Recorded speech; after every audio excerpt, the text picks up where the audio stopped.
Hello, Princess, and we are back at Disney's Animal Kingdom. A lot to do, fun-filled day all around the resort. This won't be my first stop, but it is my first stop for an important reason. This is the last park that Imagineering truly built. From every rock to the Tree of Life to Expedition Everest, all of it is Imagineering's vision. They did give up on a huge land, but actually, you know what? It turned out okay in the end. And, Kali River Rapids is a bit shorter than it needs to be, but other than that, this is the park that Imagineering built, and it really, really works. All right, first up will be lunch, and in a shocking twist, I thought this was kind of over, but no. They are still at it.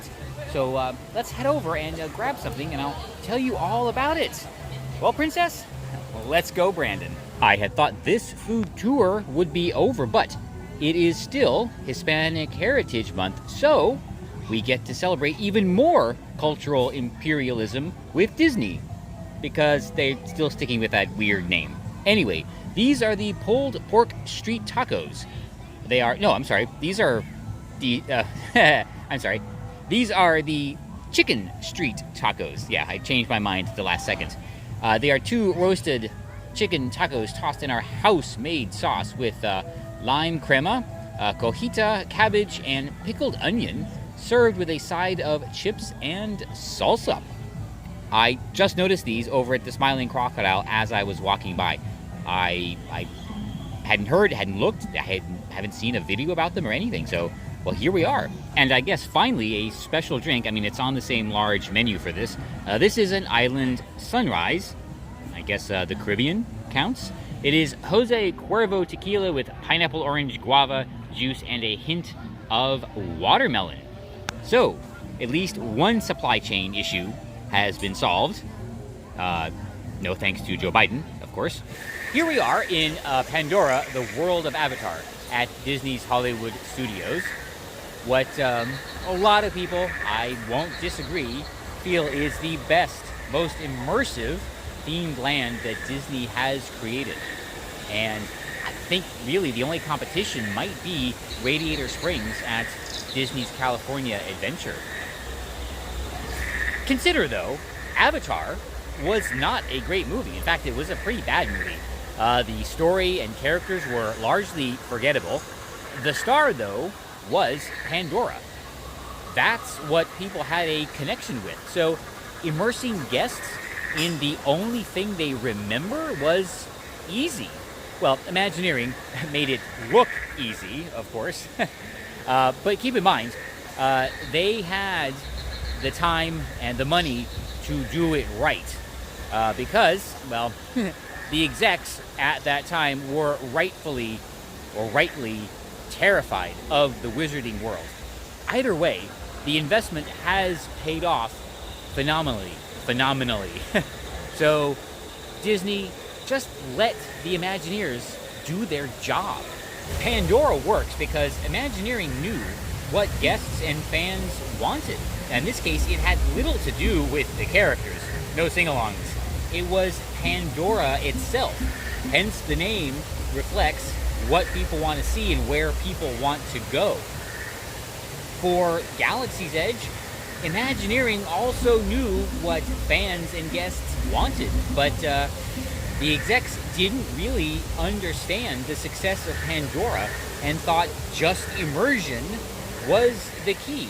They never understood the connection that people have to have for the immersion to work. That is why in a couple years, Pokemon World, or whatever they end up calling it, will make Universal Orlando the premium Central Florida destination. The chicken street tacos were really good. Who said lecturing the world couldn't be delicious as well? Anyway, they had a nice, authentic feel to them, but kind of in an expat way for reasons, but that's totally fine. Very mild. I would say kid-friendly. The salsa was really good. It had a nice zing to it, but it was not hot.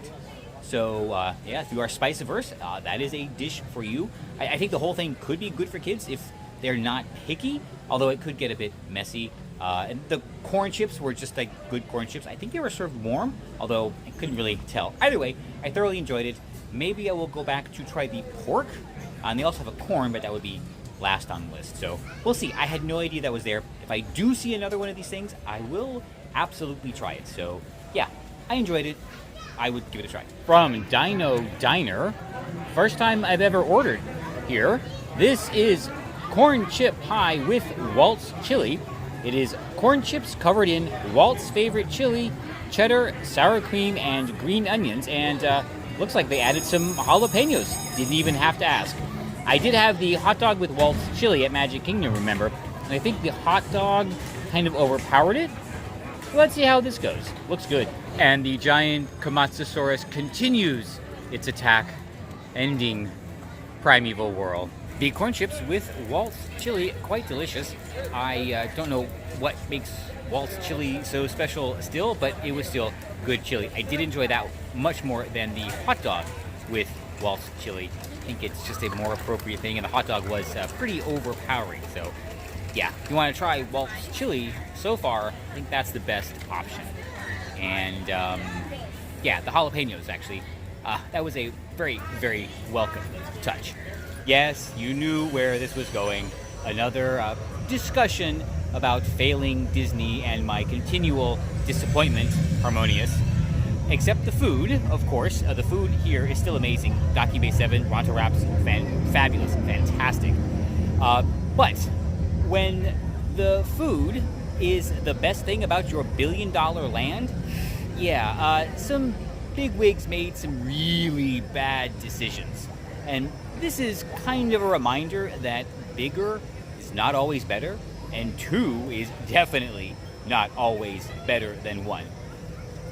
It really is the little things that count and make a connection. This moisture evaporator is more meaningful to me than Disco Kylo. Galaxy's Edge is a failure because, as we all believe, or well, pretty much know by this point, Imagineering was prevented from doing their job. This here is Tatooine. Mos Eisley, Mos Espa, it doesn't really matter. Over there, the moon of Endor, come on. Yet the executives insist that this is some random port no one had ever heard of, no reason to visit, kind of like Hialeah, so it doesn't connect with either fan base.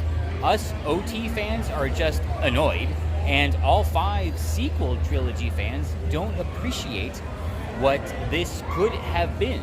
So neither feels connected. And don't confuse merch or food with connection. And right now, Slinky Dog Dash and Disco Kylo have the same wait time. Yeah, best ride ever. This is the Mickey Brownie with celebratory sprinkles. Yeah, that's the entire, whoop, it's windy. That is the entire description. The Mickey Brownie was pretty good. A little better than I expected, actually. It was not dry and crumbly like a lot of these brownies tend to be. And it was served a little bit higher than room temperature, so that was good. It was thin, so I guess that's how they got the chewiness. Yeah, okay. Of course, better with ice cream, but yeah, it was a decent treat. Not on the guide, though. It just is at a couple of booths, but it's not in the app. It is time to head out. Apparently, we are getting new Avatar movies at some point. I honestly cannot wait to see what kind of a train wreck those are. We don't really need them. The land is as good as it needs to be. Anyway, so that's my thoughts on why Pandora, the world of Avatar over at Disney's Hollywood Studios, is an amazing land. The immersion, the theming, the food, the rides, it is everything that we have come to expect from Disney. That's what happens when you let Imagineering, like, have their way. Contrast that to Galaxy's Edge, which is pretty, but an eternal disappointment. Again, I know I've said this a number of times before. Nobody cares about the characters. Nobody knows where the heck it is. So why should anybody bother mean, it's worth going through because it is impressive looking, but yeah, I don't feel anything there. I mean, without Luke and Leia and Han and Obi-Wan and Vader and R2-D2 and C-3PO, so many characters that they could use, and yeah, they're just not there. So instead, we get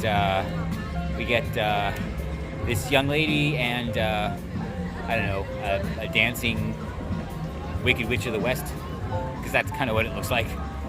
Oh boy. Anyway, yes, time to leave. So I do look forward to Disney overcoming the nonsense and allowing everybody back indoors so I can once again partake of the deliciousness at Docking Bay 7 Food and Cargo. You know what, I should get a Ronto wrap soon. I haven't done that in a while. But until then, I guess, yeah, I am thankful for my problems.